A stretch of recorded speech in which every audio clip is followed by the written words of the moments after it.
بسم اللہ الرحمن الرحیم۔ اللہ رب العزت قرآن مجید و فرقان حمید میں ارشاد فرماتے ہیں وَتَعَاوَنُوا عَلَى الْبِرِّ وَالتَّقْوَى وَلَا تَعَاوَنُوا عَلَى الْإِثْمِ وَالْعُدْوَانِ وَاتَّقُوا اللَّهَ إِنَّ اللَّهَ شَدِيدُ الْعِقَابِ۔ اس آیت کے اندر اللہ رب العزت نے انسانوں کو ایک دوسرے سے تعاون کرنے کا ضابطہ بیان فرمایا ہے کہ تعاون ایک دوسرے کا کیسے کیا جا سکتا ہے۔ اللہ تعالیٰ نے اس کی دو صورتیں بیان کی کہ تعاون کی دو صورتیں ہیں۔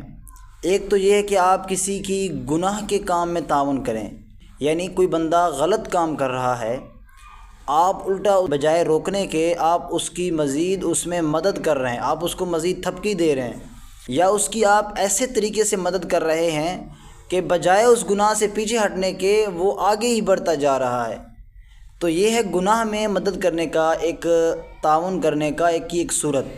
جو دوسری صورت ہے تعاون کی، وہ یہ ہے کہ خیر کے کاموں میں ایک دوسرے کی مدد کی جائے، ایک دوسرے کا تعاون کیا جائے، ہاتھ بڑھایا جائے، ایک دوسرے سے بڑھ چڑھ کر تعاون کیا جائے۔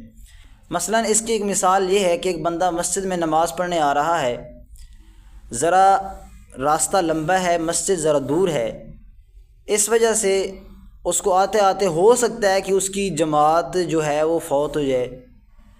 ایک بندہ جو گاڑی کے اوپر یا بائک کے اوپر راستے میں آ رہا ہے، تو اب وہ بندہ اگر اس بندے کو اپنی گاڑی پہ بٹھا کے اس مسجد کے قریب چھوڑ دے گا تو اس کو جماعت بھی حاصل ہو جائے گی اور وہ جلدی ذرا پہنچ جائے گا۔ اب وہ تو اپنی نماز پڑھے گا، اس کو تو نماز کا پورا جو ہے وہ ثواب مل جائے گا، لیکن ساتھ جس بندے نے تعاون کیا اس کو مسجد کے قریب آ کے اپنی گاڑی پہ بٹھا کے چھوڑ دیا تھا، اب اس بندے کو بھی اس کا ثواب ملے گا۔ اب اللہ تعالیٰ نے یہی حکم دیا ہے کہ لوگوں کی نیک کاموں میں تعاون کرو، گناہ کے کاموں میں، غلط کاموں میں لوگوں کی تعاون نہ کرو۔ اب اللہ تعالیٰ نے قرآن مجید میں یہی ارشاد فرمایا ہے وَتَعَاوَنُوا عَلَى الْبِرِّ وَالتَّقْوَى کہ ایک دوسرے کا تعاون کرو نیک کاموں میں، تقویٰ میں، پرہیزگاری میں، جس سے دوسرے کو جو تعاون کرنے والا ہے اس کو بھی ثواب ملے گا، اس کا اجر ملے گا۔ لیکن آگے پھر گناہ کے کاموں میں، غلط کاموں میں تعاون کرنے سے منع بھی فرمایا کہ وَلَا تَعَاوَنُوا عَلَى الْإِثْمِ وَالْعُدْوَانِ یعنی گناہ اور زیادتی میں ایک دوسرے سے تعاون نہ کرو۔ آگے پھر فرمایا وَاتَّقُوا اللَّهَ اللہ سے ڈرو، إِنَّ اللَّهَ شَدِيدُ الْعِقَابِ بے شک اللہ تعالیٰ کا عذاب بہت سخت ہے۔ اللہ اکبر۔ تقویٰ کا یہاں آیا کہ اللہ سے ڈرو۔ تقویٰ کا مطلب یہ ہے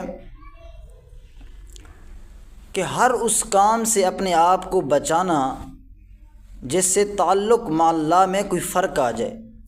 جو اللہ تعالیٰ کا، جو ایک انسان کا اللہ تعالیٰ کے ساتھ اور رسول اللہ صلی اللہ علیہ وسلم کے ساتھ ایک تعلق ہے، اس تعلق میں اگر کوئی فرق آ جائے کسی ایسے کام کی وجہ سے تو وہ کام تقویٰ کے خلاف ہے، اس لیے اس کام کو چھوڑ دینا چاہیے۔ تو یہ تقویٰ کا معنی ہے۔ اس لیے ہمیں تقویٰ اور پرہیزگاری کے ساتھ اپنی زندگی گزارنی چاہیے اور ایک دوسرے کا مدد کرنا چاہیے، ایک دوسرے کے ساتھ ہاتھ بٹانا چاہیے، اور اچھے کاموں میں، غلط کاموں میں نہیں، غلط کاموں سے الٹا اس کو روکنا چاہیے۔ پھر جو بندہ غلط کام کر رہا ہے اس کو روکنے کے 3 طریقے حدیث پاک میں بیان کیے گئے ہیں۔ ایک تو یہ کہ آپ اس کو ہاتھ سے روکیں، دوسرا یہ ہے کہ آپ اس کو زبان سے روکیں۔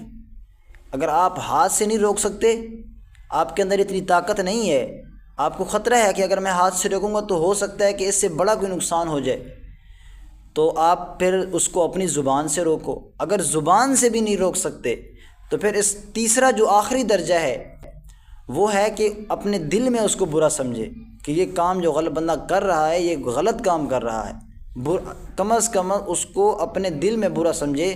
اور حدیث پاک میں اس کو کمزور ایمان کی نشانی قرار دیا گیا ہے۔ تو اللہ تعالیٰ سے دعا ہے کہ اللہ تعالیٰ ہمیں دوسروں کی مدد کرنے کی توفیق عطا فرمائے اور اچھے کاموں میں مدد کی توفیق عطا فرمائے۔